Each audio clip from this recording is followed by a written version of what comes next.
you? I'm good. How are you? I'm good. I'm mad with FandomWire. Congratulations on season 2. I love this second season.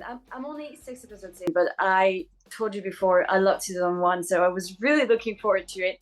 Um, what would you say was the most challenging scene or aspect to bring to screen for the second season? Because is there a moment in particular you thought, well, this is going to be complicated, and then arriving on set, well, actually, this is the tricky part because you've got underwater scenes and storms, and the plot in itself is also very complex, you know?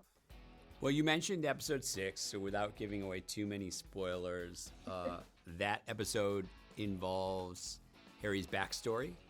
There were a lot of elements in that episode. You mentioned the water without giving too much away. This stampede of alien creatures was very difficult to realize. We filmed in a national park in the Canary Islands, where, which is a tropical climate, where we had a snowstorm, which almost never happens there. And the location where that water scene takes place, there was a super swell, and the entire set was actually washed away, and we had to recreate that set in another country 6 months later, so that was crazy.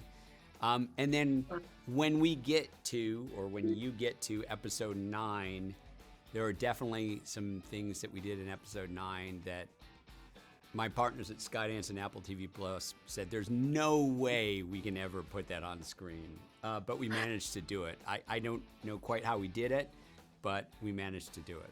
I think, oh no, I can't believe I haven't seen episode 9 yet, but I think I might have a clue when I... Episode 9 is crazy. I'll be episode 9 tonight, for sure. Okay. Leah Harvey and Lulioba, they didn't really film any scene together before in season 1. But now, what was it like for you to see them bring on screen this kind of crazy relationship, mother-daughter? When you see those two powerful characters together on screen for the first time, what did you think? Well, their stories were really siloed in season 1, and that's one of the beauties of the beautiful aspects of doing a show like this is you've got these different story strands, and hopefully over time you can start to interweave them and bring characters together that didn't have scenes with one another in a prior season.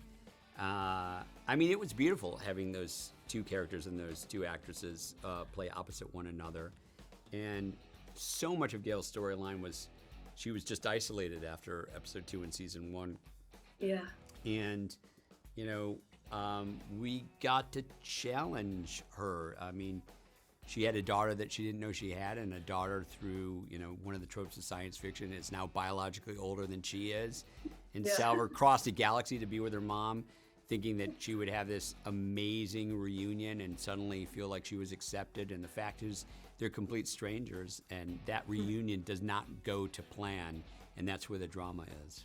You know, casting Albert Mello, I think I read once or twice, he was one of Asimov's favorite character. Did that bring any more pressure for you? Yeah, I mean, I would say it was more the pressure of, you know, two of my favorite characters are Hober Mallow and Bel Rios, and they were just characters that I was really drawn to when I was younger. Yeah, absolutely. And you can tell that Asimov was fond of certain characters as well because he gave them a bit more screen time or a bit more book time, and he had a bit more fun with them. So there's always that pressure, of course. Yeah, absolutely. They're giving me the wrap. Thank you so much for joining me today, David. Congratulations. I said it before. I love your work, and I'm so happy that you get to work on Foundation.